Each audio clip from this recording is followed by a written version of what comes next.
Welcome to the National Newspaper Publishers Association and Black Press USA's Fire broadcast. This afternoon, we bring you the talented, the funny, the outrageously wonderful Lisa Yaro. But first, let's check out one of her latest singles. Love I have for you is real. Yeah, Tundeo. Make you know, let me go crazy. Yeah. Make you know, try me. Too plenty things when you know they talk, no why me. All my time I don't invest in you, no try me.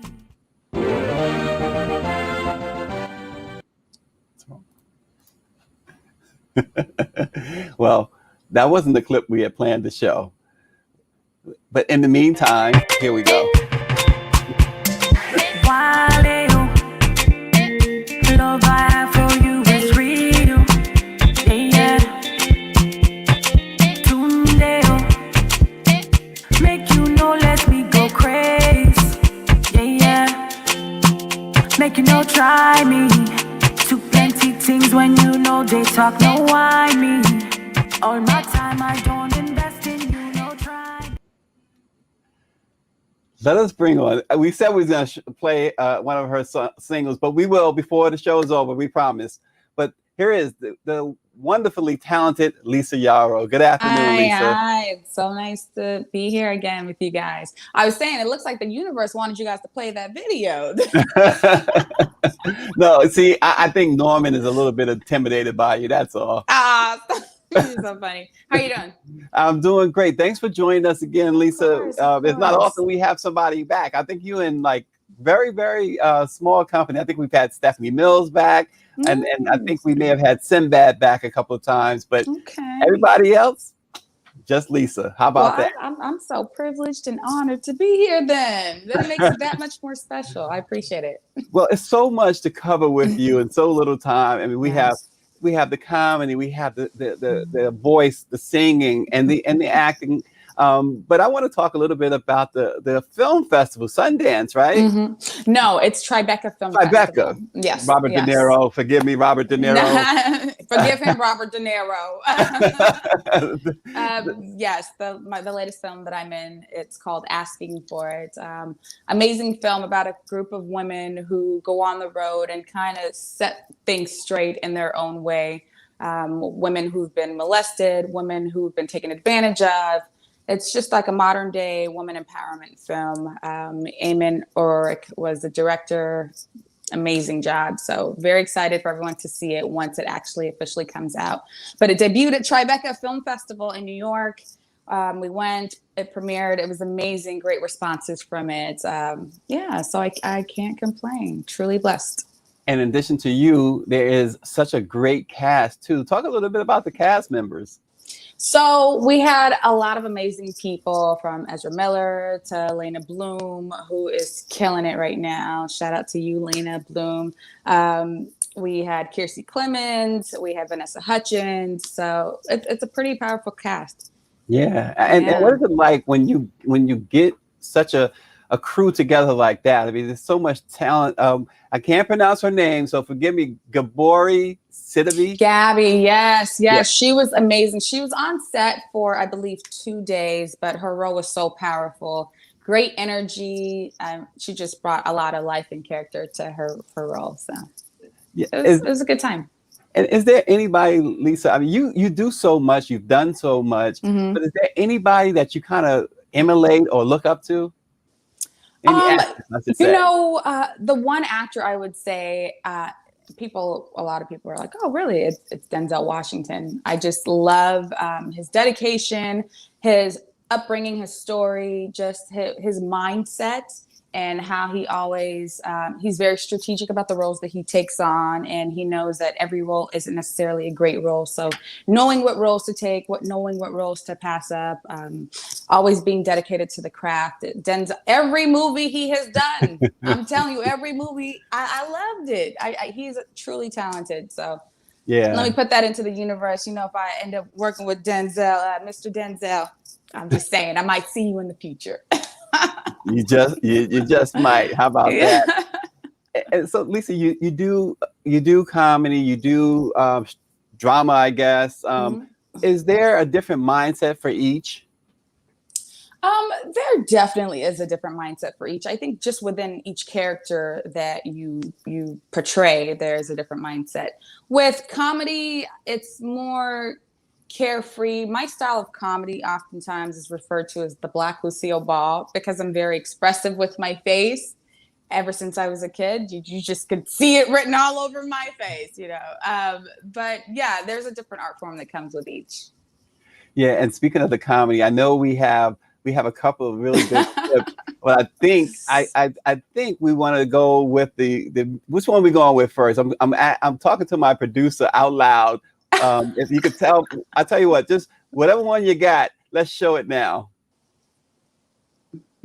Sir, spare change, sir, please. Ma'am, spare change, please help an Instagrammer out. I have a big platform. I'll give you a shout out. All right, Bob, it's slow today. I'll see y'all tomorrow. 8 a.m., bright and early. They cheap today. Oh my God.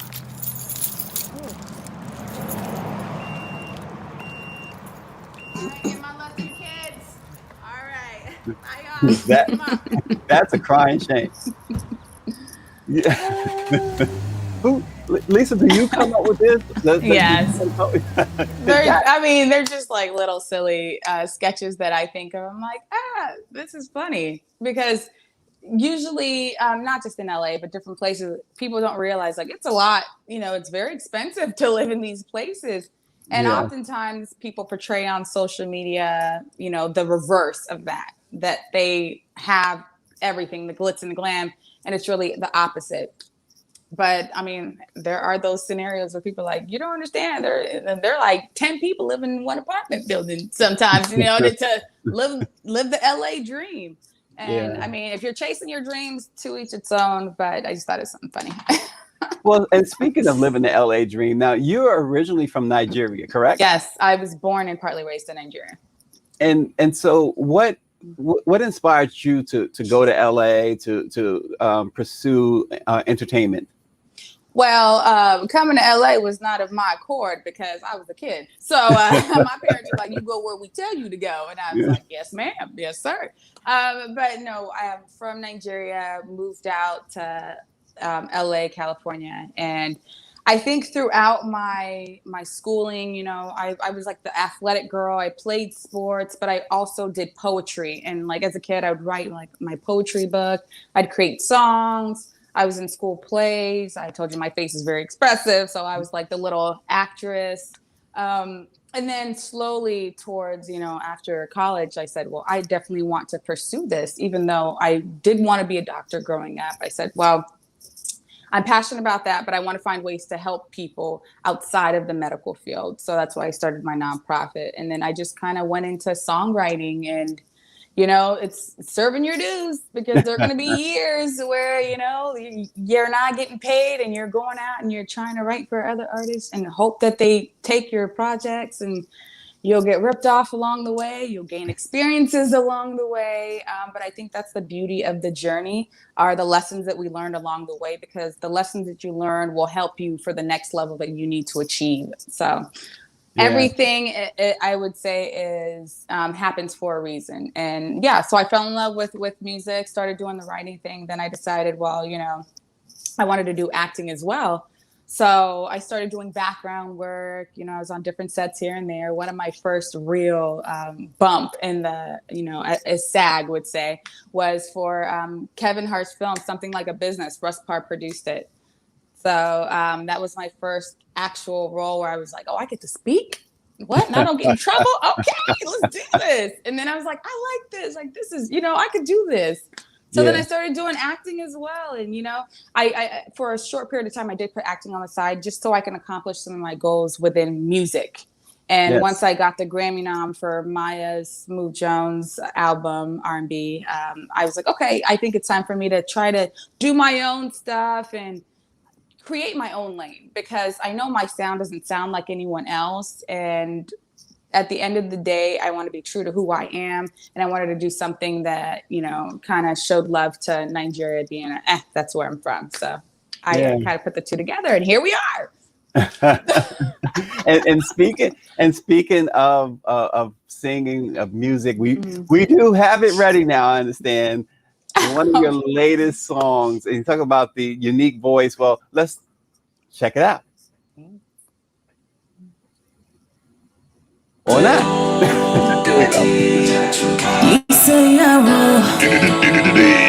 Here we go.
Yes. So that was such a great video to shoot.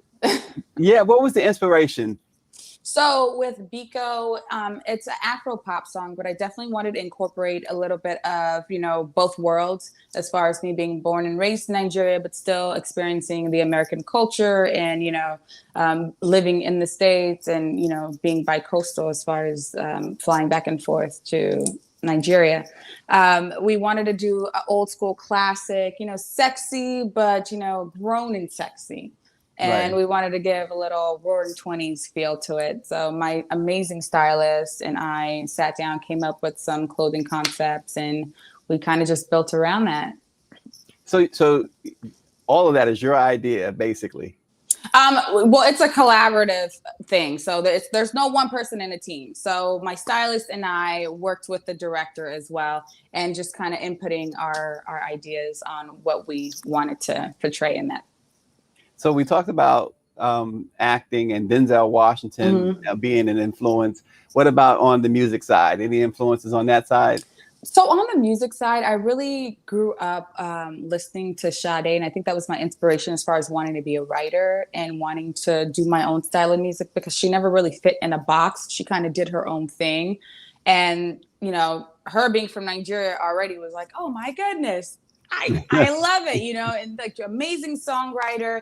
And she definitely helped me, persevere and push in terms of wanting to do my own style of music and create my own lane, and know that you don't have to fit in a cookie cutter mold of what people perceive you to be. You can be yourself. You can show the world who you are. That's what makes you uniquely you. So definitely Sade. Is there a Sade collaboration in the future? Well, we're putting it into the universe. Sade, call me.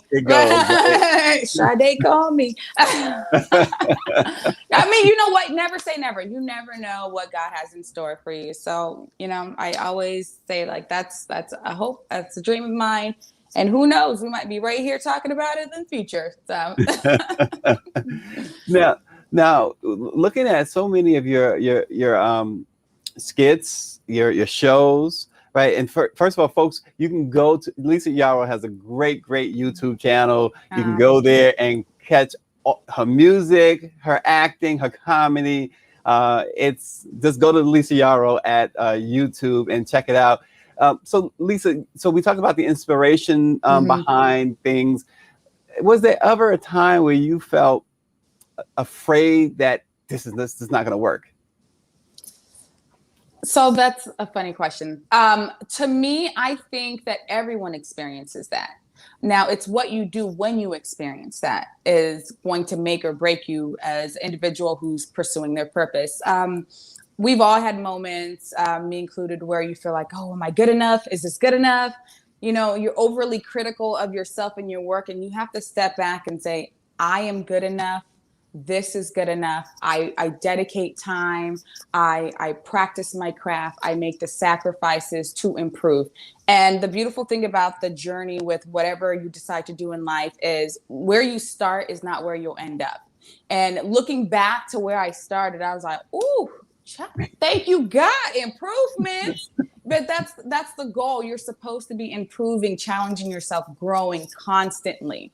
You know, so I'm always looking to learn. I always put myself in a mental state to make sure that I know I'm going to have rough patches, but knowing that I can sit in it for a second, but I have to keep going. So there have been many people in my past who are like, oh, she shouldn't be a singer, or, oh, she's not funny, she should be an actress. I'm going to do what I want to do. Because that's my footprint to the world. You know, I'm going to be in my lane and run my race. Instead of people being in multiple lanes, stay in your lane, keep your blinders on, and just go for it. Don't care what anyone says. Dedicate the time to your craft, and eventually what you want, you will accomplish. So I don't mean to go off on it, but that's the word that was on my heart. And so now it's in the universe, right? Yes. But, you know, it's interesting what you said too, because oftentimes, like, we see these, and we've seen it in the past, like, especially in hip hop, right? This East Coast versus West Coast. And then even now today, you have R&B singers going at each other, you know, and throwing, you know, as they say, throwing shade at each other. But it really isn't about that, really, right? I mean, isn't it about what you are doing, what you want to do? The only competition really seems to be when you're at a read, right? You trying to get a part. But once it's your part, you're not competing with anyone, are you? No, you know, even when you go in for a read, I don't even look at things in that way of like, I'm competing against you. It's like, I'm going to come in here and do my best. If it's for me, it's for me. If it's not, it's not. That's one detour to where I need to get to, or that's just God rearranging my timeline and saying, hey, that wasn't your path. This is your path. So I never look at it in that competitive state. I always look at myself in the competitive state of, I want to top myself, and I want to, you know, push myself to grow, because that's what we all should be doing, pushing ourselves to grow.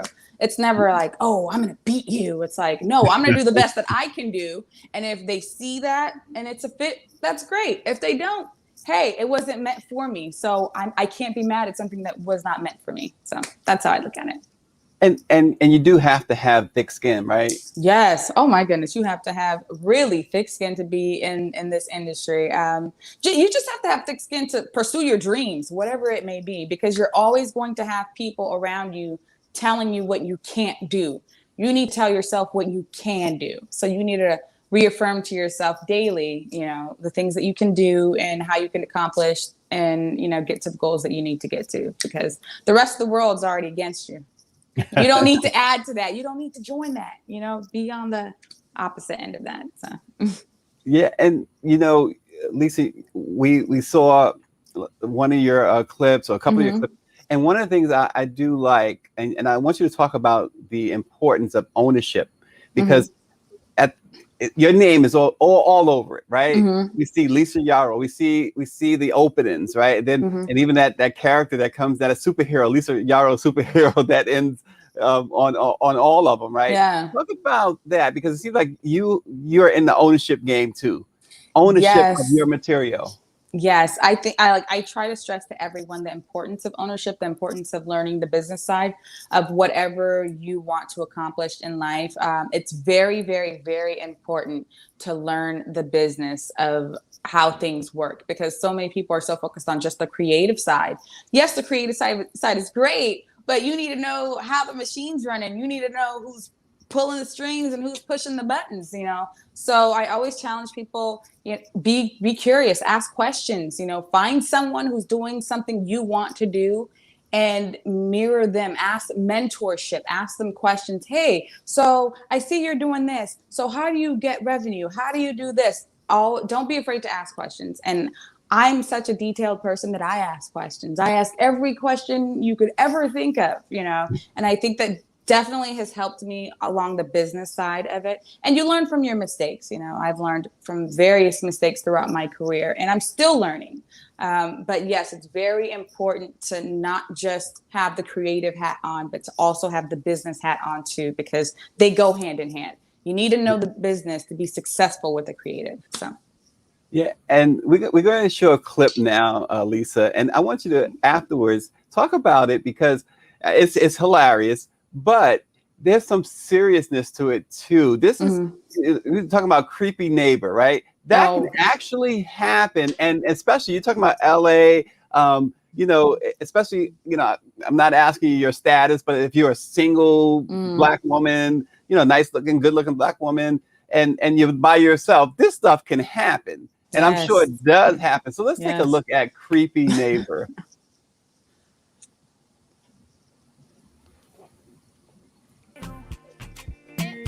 Love I have for you is real. Yeah, Tunde, make you know, let me go crazy. Yeah, make you know, try me. Too plenty things when you know they talk, no why me. All my time I don't invest in you, no try me.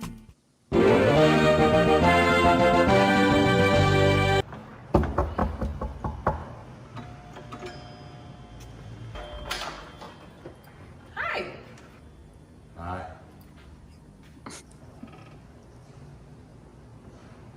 Hello. How you doing? I'm sorry, can I help you? Oh, I'm sorry. It's my fault. I'm your next door neighbor. Oh, okay. Hi. Nice to meet you. Nice to meet you too. Okay. Where do you live? What building number?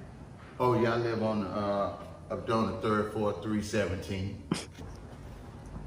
Oh, okay. I thought you meant like next door, like to the left, to the. Well, anyways, it was nice meeting you. Why you gonna leave so fast? What you gotta do? Kind of in the middle of something. Oh, you was? Oh, okay, yeah. I'm sorry. Wait. How'd you know where I lived?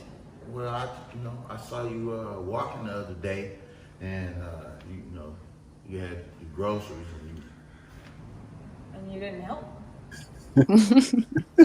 Nah, I don't really do groceries. I don't do groceries. I dibble and dabble. I'm sorry. You dibble and you dabble? I wouldn't say I'm a criminal. I would say, recreational services. Oh, you're a drug dealer. Yeah, it is. So, do you think you might need anything? I think I'll pass, but thank you so much. Okay. Yeah. So He's not like Tone I'll see Loc. you later. I'll pass. You don't have to pass. You're not a quarterback. You don't have to pass. I'm the wide receiver. Okay. It was so nice meeting you. Okay. Yeah, I'll see you later on. Or not. Bye. All right, I'll come by and see you. Or not. I'll knock on the door for you. Don't even worry about it. Don't. Okay. Okay. Or don't. Okay.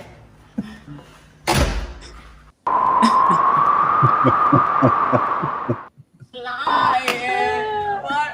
You lie? Okay. So look. All right, so let me go. Yeah, it's really nice to meet you. So. Oh, you know, people always laugh because they're like, "Your bloopers." The bloopers are the real show because it just shows how goofy I really am on set. And then they'll say action. I'm like, so. And they're like, what? So have you ever had a situation like that before? Oh, like the creeper stalking? Yeah. No, thank God, not like that. You know, one time I will say I had someone leaving like roses on my windshield years ago. And I'm like, who is this? Like, and then I had someone call my phone and was playing Boys to Men. And I'm like, now wait a minute. It's like 2 a.m. Boys to Men will not help you now. I never found out who it was. I think I have to change my number. It was just really weird. So wow. Nothing where they came up to me and said hi, because I had pepper spray and a taser, so I'm well protected. Oh, No, there you go. There, and you know, and so one of your and we don't have this queued up, but one of your speaking of pepper spray and taser, you play a cop, right? Yeah. Yes. And Oh my goodness. So what was that like? Oh, you know, you mean one of the sketches I did? The sketches, yeah. Okay, because How did that come I about? played a detective on an Amazon Prime show that is called Chosen Kin. But the sketch one that we wrote, I was like, hey, it'd be kind of funny if, you know, someone like pretends to be a cop, but I mean, not in real life, it wouldn't be funny. Let me just make that clear. But in a sketch, you know, if, you know, they thought that I was really an officer, but, you know, I was sitting here just trying to collect funds from them. It was fun. And that one was done with Jay Horn as well. Amazing actor. He's so funny. Like, we crack up every time we film together. So it was a good time. And going back, tell me more about, and I somehow I missed this. You just mentioned that you played a detective in an Amazon series. Tell us about that. Yeah, it's an Amazon Prime series called Chosen Kin. Detective Meadows is my character. So I'm not going to say too much, so you can go check it out on Amazon Prime, Chosen Kin. Yeah, so it's season 2. Season 2. Yes. Wow. Okay. Yeah. And so what's next? I know we're running out of time, but what's next for Lisa Yaro? What's next? Well, I'm currently preparing for a show in Africa. So I've been in artist mode and definitely trying to get, you know, choreography, everything arranged to go out there and perform next month. Full concert? A surprise. It's a surprise. I can't say what it is, you know, anything like that. But it's an amazing opportunity. Very fortunate. Yeah, so I've been focusing on my music, promoting my latest single, Domitila, which is featuring an African artist, Nigerian artist, Americoon. Great record. It's been getting an amazing response, so I'm very fortunate for that as well. And you know, I'm open to whatever else, you know, is for me. So yeah. So preparing for a musical performance, a concert, if you will. What goes into that? Is it totally different than when you're preparing for a movie or a TV show? It's pretty much the same disciplines strategy, you know, mind, body, and soul, getting your body together, you're eating, you know, making sure that you're making the right sacrifices. I'm gonna have the salad, not this donut, even though I want the donut, I'm gonna eat the salad, you know, juicing, rehearsing, organizing. There are many hats, especially as an independent artist. There are many hats that I wear, and my team assists me, of course, with that. So I'm very fortunate for that. But yeah, there are a lot of intricate little pieces that go into it. And I'm going to be filming some behind the scenes leading up to my performance. So I will put that together and then show everyone the work that it takes to accomplish, you know, your goals. So. And voice exercises and all that. That's all. That's all given. Yeah, definitely. Yeah, I have my microphone stand. You know, like rehearsals, practice. So little consistency. Little drink. Oh, the water. You stay high. That's all I drink is water. I have to stay hydrated. And it's part of the sacrifice and the discipline. Yeah. So now some artists, and I was talking to actually a camera person just this morning who said. Because I was drinking ice water as we prepare for our morning show. And he was saying, you got to have some hot tea or something hot or warm. To coat your throat and soothe it. Yeah. Okay. I love drinking throat coat. That's for singers, you know, to help protect your throat. So when you do your vocal warm-ups and when you perform. Yeah. That sounds great. Lisa Yaro. Again, subscribe to her YouTube page. You can check her out on Facebook as well, but go to YouTube because that's where all the action seems to be on YouTube. and you won't regret it. Trust us, you will not regret signing up for Lisa Yaro's page. Lisa, we really, really appreciate you stopping by the Black Press today. It's always a blast.